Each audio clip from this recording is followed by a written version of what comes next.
这旅游还没开始药先吃上了，接连吃了几天药，感冒也不怎么见效，整天昏昏欲睡，头痛欲裂。后来又去医院输了几天液，头不痛了，又开始咳嗽。咳嗽成这样，视频计划只有延后了。江柔和杨川还有杨川的一个师妹3个人待在这古镇无所事事。几天后来，杨川干脆带着师妹去周边旅游了，等江柔好了再回来。这都什么事，简直就是出师不利。然后江柔干脆在丽江古城开启了养老生活，偶尔出去拍拍古城的小巷、画廊、酒吧、书屋，大部分都待在民宿与民宿大姐闲聊。最后江柔闲得来，开始躺在懒人沙发上骚扰徐婉。只是徐婉这个小妞这几天神神秘秘的，总是接电话接到一半就神秘挂掉，发微信也是时常半天不回，也是语言躲躲闪闪。她在干什么？你到底在干什么见不得人的大事，躲着我？江柔总觉得哪里不对，开始严刑逼供。按照他和徐婉的交情，他有什么好瞒着他的？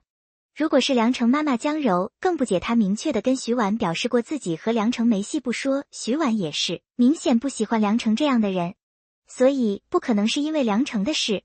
除了这件事，唯一能让徐婉和他产生分歧的只有一个人，宋妍。江柔有些不好的预感。我没有，江柔，我没有想瞒着你，我只是怕你多想。徐婉解释。那你说出来，我看我多不多想。我之前不是跟宋妍发生了不愉快，我就主动调离他们团队了，可是最近他团队原来那个画师生孩子去了，缺人上面就安排我又回到了他们团队。这有什么？这就是工作，你为什么会觉得我多想？江柔觉得这事并没有那么简单。他向上面申请的。我不知道。你不会和他还有联系吧？我指的是除了工作之外，哪些算都是同事？难免徐婉有些吞吞吐吐。完了，江柔一听就知道了。他不对，他最近好像很忙，他就不对劲。一个女人忽略另一个女人，一般都是在心思放到男人身上后。江柔缓了一口气，让自己平静些，再问徐婉，其实这都是你自己的事，但我还是提醒你别一时脑热，给自己惹火上身。他那个女朋友不是什么好惹的小白花，你又不是不知道，同学会那会他那样子。徐婉过了半晌才说他分手了。这句话犹如晴天霹雳，将江柔劈的人裂开了。这又是什么狗血剧情？不对，又是什么言情戏码？所以你还期待他浪子回头吗？江柔笑着问，只是笑得嘴角抽搐。我没想过和他在一起了，我只是一时心软。那天下班看他一个平时那么要强的人在办公室一个人和他女朋友吵架分手，哭得那么惨，我没忍住就给他递了一包纸巾。我们什么都没做，你相信我，我只是不忍心他一个人那么惨，我就陪他哭完，和他一起下楼。后来他就开始时常在微信上找我，工作上也特别关照我。江柔，我知道我这样很不对，可是你知道吗？以前想要得到的关心，经历了许久才得到，虽然没有以前的激动，但也算是弥补了以前的心愿。我不想再喜欢他了，太累了，真的，我就想陪他走出这一段，我再好好的向他表明我和他不会在一起了。看他现在本来就那么伤心，我不忍心拒绝他的那些微信，你知道吗？江柔心里暗骂了一句渣男，又怕伤了徐婉，他能说什么？劝他。他现在能听得进去。女人一旦陷入爱情就会变傻，她自己都是这样，又有什么资格说别人？想了半天，他才对徐婉好好说，如果你觉得毕竟要经历一场他的关注才能彻底走出来，我支持你，但你要能自己承担后果，比如有没有可能他又和那个周柳儿复合？谢谢你，江柔。徐婉忽然就声音哽咽了。这几天他内心一直很纠结很忐忑，因为觉得自己因为一个渣男回头而心慈手软，会被江柔瞧不起，所以不敢告诉他。可是他却懂他内心的委屈，忽然就如潮涌。谢什么？喜欢一个人又不可耻，有事给我打电话知道吗？江柔挂了电话，其实内心说不担心是不可能的。徐婉温柔善良，但有时仁慈过了度就是致命弱点，面对渣男不是对手，面对渣男前女友更不是对手。他作为朋友能做什么？人都是不撞南墙不回头的，有时候撞了南墙还想去试第二次，直到头破血流。与其尽力劝说别人去明白一个道理，还不如放手让他去尝试，彻底失望后的顿悟。36。江柔在丽江浑浑噩噩待了一阵，觉得旅游进度实在不能再耽搁了，拉着杨川和他的小师妹琳琳，拖着还有些咳嗽的身体就向香格里拉出发了。然后到了香格里拉他就后悔了，他出现了高原反应。他以前去过一些海拔高的地方，都还能接受，所以这次来香格里拉压根就没想过会有高原反应的问题。大概是因为感冒太久，并且还未痊愈。然后一下大巴车，他把自己吐傻逼了。他就那么一手抱着3个简易氧气罐，一手提着单反去了普达措国家森林公园。天气渐冷，已经快要入冬了，森林里树叶凋零，氧气更加稀薄。他每走一步，呼吸都很艰难。杨川见他实在有些承受不住，就说先拍篝火晚会藏族美食，等他适应了再去拍风景。江柔只好同意了，3个人跟随一个旅游大巴去了篝火晚会。篝火晚会是藏民家里举行的，很多旅游巴士都把游客拉到藏民家里来消费一个100多平的大客厅，里有舞台有茶桌，藏民在舞台上喝酒表演歌舞，周围坐了一圈游客。江柔觉得氛围特别好，一群完全陌生的人待在这样一个环境下，热情被点燃，大口吃肉，大口喝酒，有一种远离世俗的解脱感。江柔还是因为缺氧有些难受，但她不想错过这样的画面，于是举起单反一张一张的拍照。拍完好几张后，她习惯性看一下相机里的照片，然后她就是在这个时候看见李寻的。在他的照片里，他坐在一群人的角落，穿过人群望向他的方向。江柔按着单反的手指僵住了呼吸，漏了一拍。他猛地抬头在人群里寻找他，目光扫视了几圈偏，就是没看见他。自己看花眼了不成？他又低头翻照片，然后一道声音在耳边响起：在找什么？听到声音，他抬头就看见他逆着光站在昏黄的藏灯下。他穿着一件长款的呢子大衣，只露出脸上的一点白。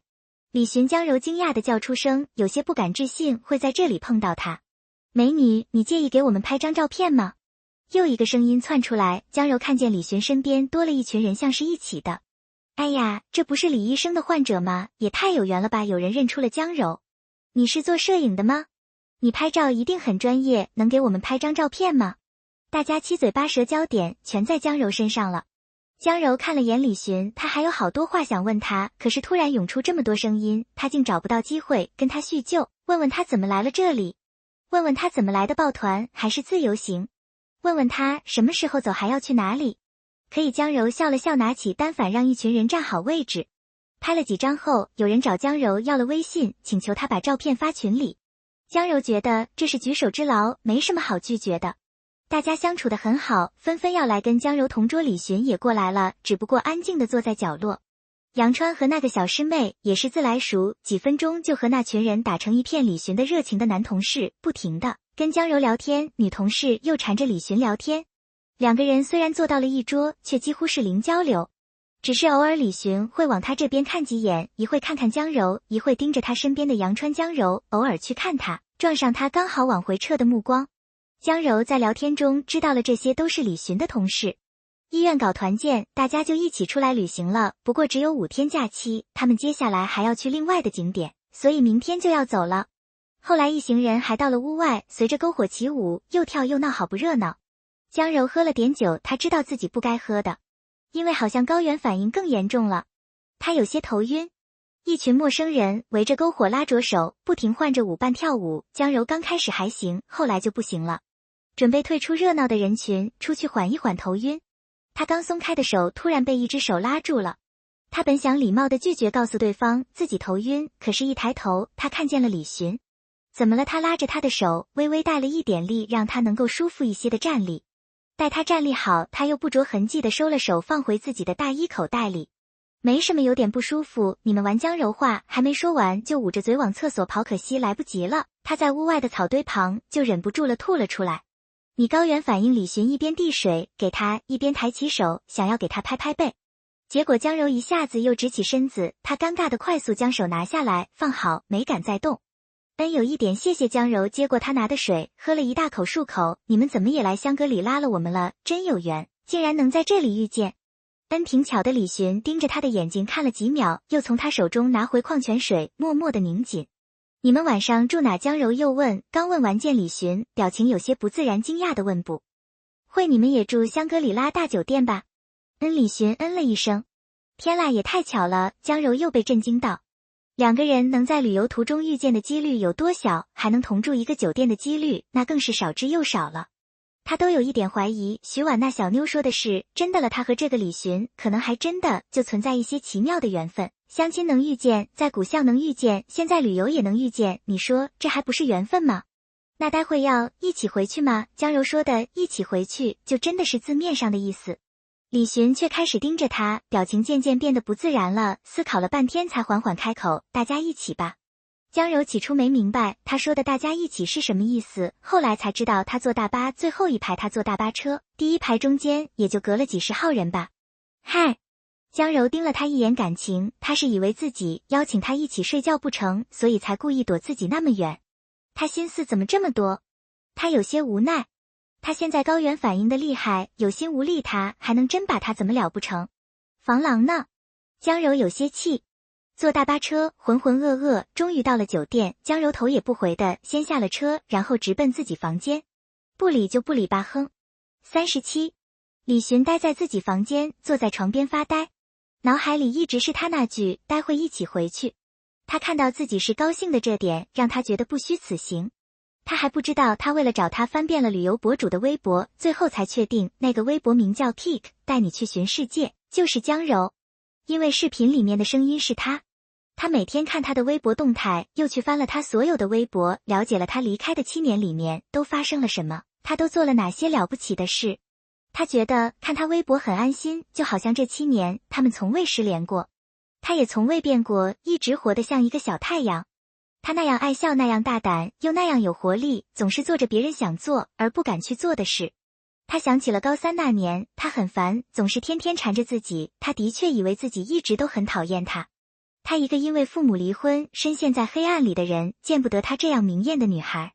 只是他那样冷漠的对待他，那样跟他说别来烦自己，他还是像空气一样无处不在。他会在食堂明目张胆的将他自认为他爱吃的菜强行加他盘子里。他会在他书桌里塞各种各样小女生爱吃的零食。他会教训坐他前面天天上课玩游戏的男孩子，为你们别影响李寻学习。他会突然窜到八卦人群里，严肃地告诉那些在背后议论他的女生，李寻不早恋，拜托你们照照镜子吧，就在人背后议论是非。他真的觉得他好烦，世界上怎么会有如此厚颜无耻的女生？那感觉就像是向全世界宣布李寻是他的，是他一个人的，你们谁也别想。他太狂妄自大了，谁允许了？甚至有一次，班上几个男同学把他堵在路口，像是江柔的爱慕者，像是说他抢了他们的江柔。那架势就像是要动手，他就很无语，他抢他需要抢，他就站在那里没动，就想看那几个男生到底想要怎样。他练过跆拳道，对付这样几个男生，完全就是小菜一碟。他没想到江柔当时会在头顶那棵榕树上，他更没想到的是，他就那么直接大吼一声住手，就那么从树上跳下来，结果一个没站稳身子，前倾摔了个狗吃屎。那几个男生完全被吓住了，想要去扶他，却被他甩开手。他自己挣扎着爬起来，然后一下子站到李寻前面，张开双手把他护在身后。你们不许欺负他。李寻觉得他真是幼稚的好笑，谁欺负谁，他们还能把他欺负了。只是笑着笑着他就笑不出来了，因为他看到他转过身来，嘴里全是血。他可能还不知道自己流血了，就这么张着血盆大口对他说，你别怕，以后谁敢欺负你，你报我的名，或者你告诉我他们的名字。说完大概是觉得李寻表情怪异，他摸了下嘴角，然后手上有血。他自己也被吓到了，惊慌失措的就往家里跑了。那一夜他第一次有些失眠。后来他总是在教室外面的走廊看到他绕了几层楼来找自己，只是那次过后的几天他都没出现。他的消失让他在课堂上睡不着了。再后来他又来了，只不过不太敢大笑了。他听说他的小虎牙摔断了。他甚至后面掌握了他的规律，他每个月总有那么几天会不来找自己，除了那个几天没来找自己，都是因为牙疼又犯了。想到这里，李寻忍不住皱起眉头。他今天高原反应好像有些严重。他看了一眼酒店里旅游团队为每个人准备的简易氧气罐，没有。再犹豫起身，拿起氧气罐出了房间门。37，江柔听见敲门声的时候正在擦头发。谁啊？江柔歪着头从猫眼里看了看。李寻。开了门，李寻也不动，只是将手上的3个氧气瓶递给他。谢谢。江柔出一只手来拿氧气瓶，刚擦的头发就那么如海草般披散下来。李寻一瞬间晃了神。拿不到，江柔拿了2个，朝他眨了眨眼，都送到门口了，不帮我拿进去。不了，李寻收回目光，给你放这，你慢慢拿。他觉得自己不应该再待下去。江柔瞧了一眼他避嫌的样子，有些迷，又给他专程送氧气来，明明关心他为什么总是这么冷。进来坐坐，我现在胸口闷得慌，你是医生，你给我看看。江柔说的是实话，他不应该洗头的导游嘱咐过多次高反的人晚上就别洗澡了，然后他实在受不了洗了个头。洗完擦头发就觉得胸闷，哪里都不舒服。你把头发吹干，吃点药，吸点氧气，一会就好了。李寻又看了一眼他的头发乌黑亮丽，他紧了紧手指，不知道触感是怎样。他被自己一瞬间的想法惊到。李医生，我真难受，你是医生，医生和患者之间还要这么避嫌吗？不是我进你的房间，对你影响不好。他有些无奈，压低声音解释。他到底是不是女孩子？到底有没有把他当成男人？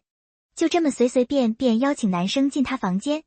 不看就算了，待会我问问梁医生，他真就因为赌气随口一说。说完就啪的一声关了门。李寻面对突然关上的门，心里空空的，就这么站在原地发呆。江柔关了门，继续去擦头发，没再理会。切，不进来就不进来，谁稀罕？他头发也懒得擦了，躺在床上耍手机。约莫过了半小时，收到了一条微信。头还晕吗？什么意思？江柔简直不懂他，让他关心的时候不关心，走了又发微信。他手指飞快地敲了晕个字回过去。晕，吸氧也没用吗？微信又来了。谢谢李医生关心，可能暂时死不了。江柔不想和他聊了，生气，扔下手机去坐着吸氧。吸完一瓶氧气，感觉呼吸顺畅了一些，又坐回床上，结果发现还有一条微信。微信只有2个字，看到这2个字后，他身子一下子从床上弹起来，胡乱地穿上拖鞋就去开门。开门的一瞬间，看见他静静地倚在门口的墙上，面色平静地正看着他。他心里咯噔一下，半个小时了他还在。进去吧，我给你看看。说完他穿过他，率先走进了他房间。他声音好冷却又好温柔，他心里升起一股暖流。然后下一秒，他屋子里的手机响起了。江柔走进房间，就看见李寻盯着他手机界面。他拿起来一看，傻眼了。梁成，他怎么给自己打电话了？他发誓他刚才就随口说说，其实根本没有跟梁成联系。可是这个电话来的时机真尴尬。江柔拿起手机走到窗边，尽量不让李寻听见。怎么这感觉怪怪的，接个电话像做贼一样。喂，没睡。江柔稍微回头瞟了一眼，李寻发现他就这么直直地盯着自己接电话着。你喝醉了？他有些头疼。是你没醉，你说。这样等你醒了，我们再说好吧？你就非要现在得到答复吗？我现在不是很方便。对，不是一个人。与他没关系。江柔又瞟了李寻一眼，吓一跳，他怎么还盯着自己？你很好，但我们不合适。李寻铁青的面色终于在听见他小声说的那句我们不合适的时候，一下子乌云散开，嘴角也止不住上扬。江柔又去厕所讲了几分钟，出来的时候，李寻正坐在书桌前，安静地看江柔带的旅游杂志。不知道为什么，他觉得他心情挺好，竟然看着旅游杂志也能发笑。打完了，李寻见他出来，主动搭话。江柔来到他旁边坐下，两人挨得有些近，他能闻到他发间传来的清香。还难受吗？他问。有一点，他实话实说。躺着吧，躺着呼吸会顺畅点。李寻眼神指了指床。弟弟，想干嘛？江柔狐疑地看着他。我躺着，你呢？要走了吗？江柔听话地爬到床上，拉了拉被子。不走，那你想干嘛？李寻好笑地看着他，那笑容直接让他血压升300。他竟然有一天会对他笑世界末日了吗？不干嘛，陪我聊聊天吧，我真怕我一个人躺着然后就长眠了。其实他内心 OS 是姐姐都快难受死了，还能对你干嘛？就算想也有心无力好吗？好，他声音真的虽然冷，算得上是无敌温柔了。于是江柔就这么躺着，李寻端了张凳子坐在床边，两个人开始尬聊。两个人开始谈现在的工作，谈旅途中的一些趣事，谈工作中的一些趣事，唯独不谈从前。从晚上8点聊到12点，江柔本来身体不舒服，实在熬不住了，聊着聊着就进入了梦乡。李寻看着他，眼睛一张一合，最后眯成一条线，忍不住就笑了。平时张牙舞爪的一个人睡着了，怎么又安静的可爱？他关了大灯，留下一盏厕所的灯借着微弱的灯光，他仍旧精神抖擞地盯着他睡着的模样出神。一个7年里断断续续只能出现在自己梦中的人，此刻就这么真真切切地在自己面前，这到底是现实还是幻境？如果是现实，为什么他觉得这一幕又是那样的虚幻，像泡沫太美好，反而不敢相信，怕相信之后转瞬即逝？他不知道自己看了多久，只知道最后他清醒的时候，自己的手指正放在他嘴唇的位置。心里猛地跳了一下，他急忙收回自己的手指。心里有什么东西蠢蠢欲动，让他有些烦躁，怎么转移视线都没用的烦躁。他站起来去厕所洗了把冷水脸。38。江柔第二天醒来，一睁眼就看见了李寻。他抱着手坐在凳子上睡着了。他就这么坐着守了自己一夜。江柔心底涌起一股复杂的甜蜜感。他真的好高腿好长，整个人在凳子上坐着睡觉，明显很憋屈。昨晚没睡好吧？江柔不忍心吵醒他，蹑手蹑脚从床的另一边下了床，拿起一条毯子走到他身边，准备给他盖上。只是没想到一走近他就被一个东西绊倒，于是他的身子非常玛丽苏地扑进了他的怀里。也许是体重原因，又是突袭他，直接活活被砸醒了，还咳了一声。江柔觉得下一幕应该是他直接咳出一口血被他砸的。你李寻还以为地震了，一睁开眼，感受到怀里的人，感受到他柔软的身体，惊得两只手不知道该怎么放。我就给你盖个毯子。江柔勉强将头从他怀里抬起来，露出一张小脸。他身子好柔软。李寻第一感觉就是这个，下一秒意识到到底是哪里如此柔软，他内心不可抑制地窜起一团小火苗。星星之火可以燎原，也足以燃烧掉他的理智。他几乎是立刻有了反应。你先起来，他哑着嗓子伸手推他。郝江柔发誓他真就没有对他有任何非分之想，只是他退后2步踩到了毯子，又给摔了一跤。这一摔直接让他头压埋在了他某处，画面真是尴尬极了。等江柔恢复神智，意识到自己脸部的位置正好和他某处亲密接触，他这种脸皮极厚的人都忍不住吓到灵魂颤抖。司李寻闷哼出声痛的眉毛微微拧起。对不起。江柔干脆扔掉毯子，连滚带爬站起来。李寻没说话，像是真的被压痛了，缓了好几十秒才微微站起来，故作镇定地与他告别。李寻一出房间门就遇到了一个同事宋芷。这个宋芷是刚来的规培生，要说非要有什么特点，那就是嘴特别大，简直就是整个科室行走的广播员，什么事被他知道了，基本上就等于整个医院都知道了。李老师，宋芷兴高采烈地跟李寻打招呼。李寻有些面露难色，有意无意瞟了一眼房门。李寻门突然开了，江柔露出一个脑袋，你真没事吗？我不是故意的。李寻，他看着宋芷整张嘴都夸张地张到了极限。李老师，你们。